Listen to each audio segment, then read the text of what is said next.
is Merritt Fielder, and today I will be delivering a persuasive speech on the legalization of euthanasia. Helen O'Shaughnessy draws the quote, "The greatest human freedom is to live and die according to our own desires and beliefs." This quote probably resonates with all of you. Do you enjoy waking up when you want to, eating what you want to, and going out to your favorite restaurants? Yep. Every living being is entitled to the choice to do what they want with their own life. But what happens when what they choose to do is to die? I was introduced to this topic in an ethics class and took a great interest in it, as it deals with finding the appropriate treatment for those with extenuating psychological and physical circumstances. Today, I will explain how euthanasia is both beneficial and important to terminally ill patients due to bodily autonomy and other certain inevitable truths. I will touch on 3 topics. Euthanasia is economically beneficial, it is inevitable, and most importantly, it is a basic human right.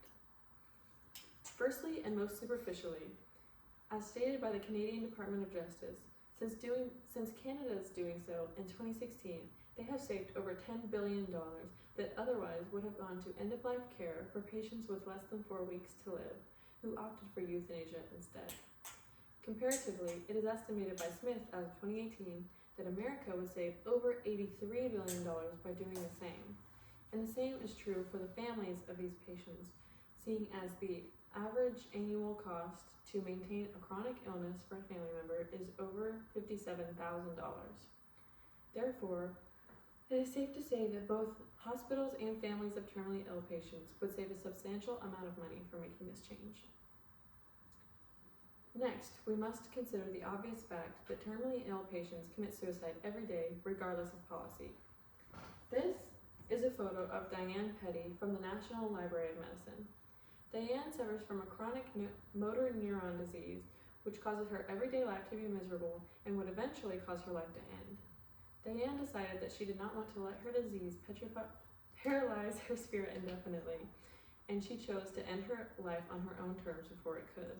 The only problem with this was that due to her condition, Diane was not physically able to do it herself and would require assistance from her lovingly willing husband. However, this would result in her husband being tried in court for a violation of her right to live and potentially becoming imprisoned. From this case, we learn that people who are terminally and painfully ill will commit suicide every day, regardless. And all that implementing the law will do is to protect the doctors and family members who assist them in the process. Lastly, and most importantly, we will discuss autonomy.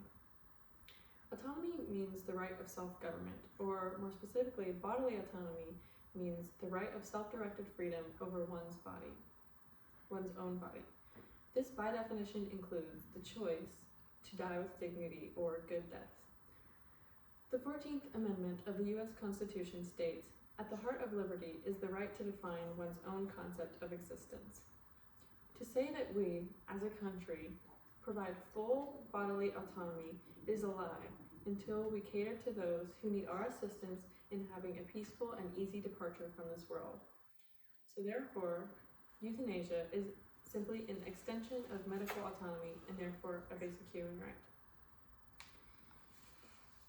As difficult and somber as these conversations can be to have, we must persist to having them and continue to find a solution for those in need. Legal euthanasia